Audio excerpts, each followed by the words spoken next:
Thanks for reading with me the Bible, one chapter at a time. Today we're in Acts chapter 18. After this, Paul left Athens and went to Corinth, and he found a Jew named Aquila, a native of Pontus, recently come from Italy with his wife Priscilla, because Claudius had commanded all the Jews to leave Rome. And he went to see them, and because he was of the same trade, he stayed with them and worked, for they were tent makers by trade. And he reasoned in the synagogue every Sabbath and tried to persuade Jews and Greeks. When Silas and Timothy arrived from Macedonia, Paul was occupied with the word, testifying to the Jews that the Christ was Jesus.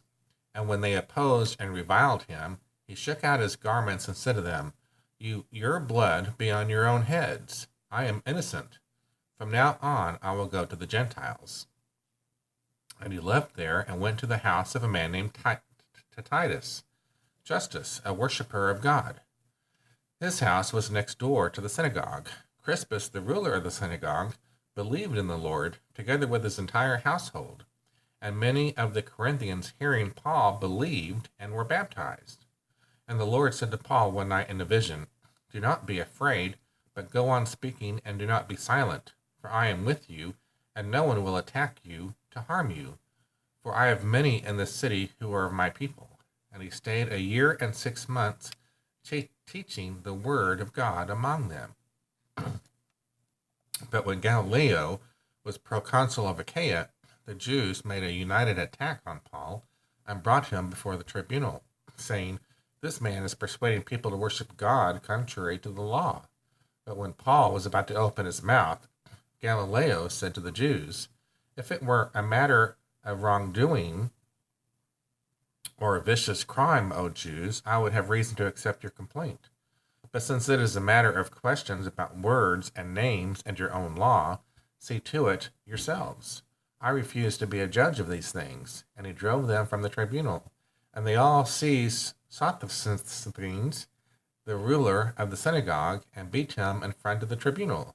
But Gallio paid no attention to any of this. After this, Paul stayed many days longer, and then took leave of the brothers and set sail for Syria, and with him Priscilla and Aquila. At Cenchrea he had cut his hair, for he was under a vow, and they came to Ephesus, and he left them there, but he himself went to the synagogue and reasoned with the Jews. When they asked him to stay for a longer period, he declined, but on taking leave of them, he said, I will return to you if God wills. And he set sail for Ephesus. When he had landed at Caesarea, he went up and greeted the church, and then went down to Antioch.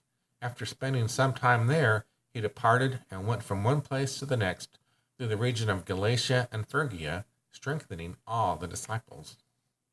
Now a Jew named Apollos, a native of Alexandria, came to Ephesus. He was an eloquent man, competent in the scriptures. He had been instructed in the way of the Lord, and being fervent in spirit, he spoke and taught accurately the things concerning Jesus, though he knew only the baptism of John. He began to speak boldly in the synagogue, but when Priscilla and Aquila heard him, they took him aside and explained to him the way of God more accurately. And when he wished to cross to Achaia, the brothers encouraged him and wrote to the disciples to welcome him.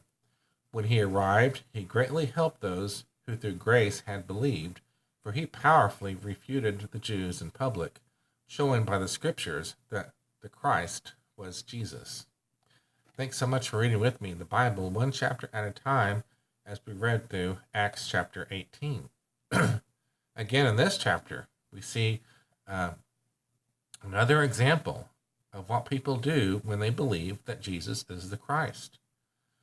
In verse 8, it says, Crispus, the ruler of the synagogue, believed in the Lord, together with his entire household, and many of the Corinthians, hearing Paul, believed and were baptized. Again, that is part of our response to believing that Jesus is the Christ. And then, even when it talks about Apollos, they said that he did not know